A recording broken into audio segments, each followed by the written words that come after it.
February 14, 2024. Pala si Raven, ang future mommy cat namin. Napansin ko nga na medyo nagbago yung galaw niya.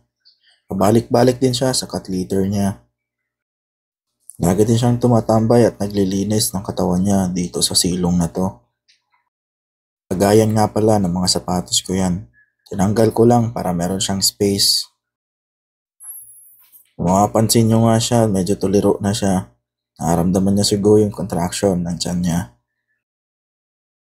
First time mommy cat nga pala itong si Raven. Ito nga't lumipat siya sa ilalim ng kama. Pabalik-balik siya dito sa lugar na to. Naguhukay-hukay din siya dyan. Feeling ko dyan talaga siya manganganak. Maya nga siya umaalis sa pwesto niya. Lumilipat sa ibang pwesto. Hindi siya mapakali. Pansin niyo yung tiyan niya, pumipitik-pitik. Yan na yung kanyang baby. Ito at bumalik na nga na naman sa cat litter niya. Tipong iihi ba siya o dudumi. Pansin nyo, naglilinis siya ng kanyang ari. Normal yan sa mga manganganak na pusa. Narinig ko nga na bigla siyang umiyak na parang nasasaktan. Ito na pala yung mga oras na manganganak na siya. Hindi na niya alam kung saan siya pupwesto. Eto at nakita ko, malapit na lumabas ang kanyang first baby. Feeling ko sa sobra siguro sakit ang tiyan niya at napahiga na lang siya dito. Hindi alam kung ano ang gagawin kung paano siya manganganak. Ano na nga yung sumunod na nangyari. Nakita ko na lang na lumabas na ang kanyang anak. Isang cute na baby kitten. Isa nga lang pala yung anak niya dahil first time mommy siya. Hindi ko din alam kung anong gender nito. Kaya magpapa-gender reveal tayo. Charot! Hindi ko nga pala hinawakan yung anak niya dahil ayoko munang hawakan. Baka kasi maamoy ni Raven. Ilipat niya somewhere na hindi ko makita o kaya hindi ko maabot.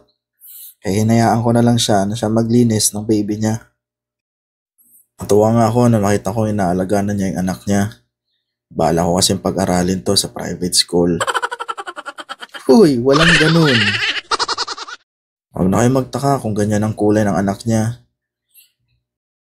Ang father kasi niyan is crossbreed na Persian at Siamese. At malamang, nasa genes din ni Raven o kaya ni Rasmus. Kung makikita nyo nga, napakakapal na agad ng balahibo niya. Ito nga si Rasmus, Persian Siamese yan, 3 years old na. Ito nga ang una nilang pagkikitang mag-ama. Meet and greet ba? So magka-hi hello na sila. Nung makita nga to ni Rasmus, nilapitan niya agad. May lukso ng dugo ba? Bumalik na nga tong si Raven. Tinakpan na nga niya yung anak niya. Sobrang protective. Ayaw niyang ipakita sa amin. Ginawa ko na nga lang din siya ng pagkain. Dry food lang yan, special cut.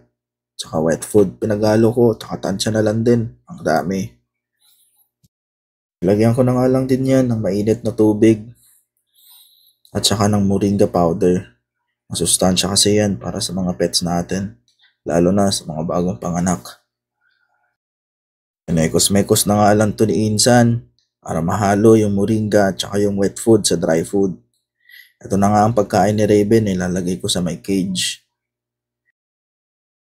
Katapos ko nga mamekos-mekos to, binuksan ko na agad tong cage. Nilagay ko lang yung cage dyan, sakto dun sa butas kung saan siya nanganak. Para hindi siya lapitan ng ibang pusa namin at ni Hunter. Ginilit ko na nga lang din to para makita niya. Alam ko din nagugutom na siya. Hindi nga pala pwedeng mawala ang tubig sa tabi ni Raven. Magaling kasi siyang uminom. Pala yung itsura ng cage. Yung opening ng cage, tinapat ko kung saan siya nanganak.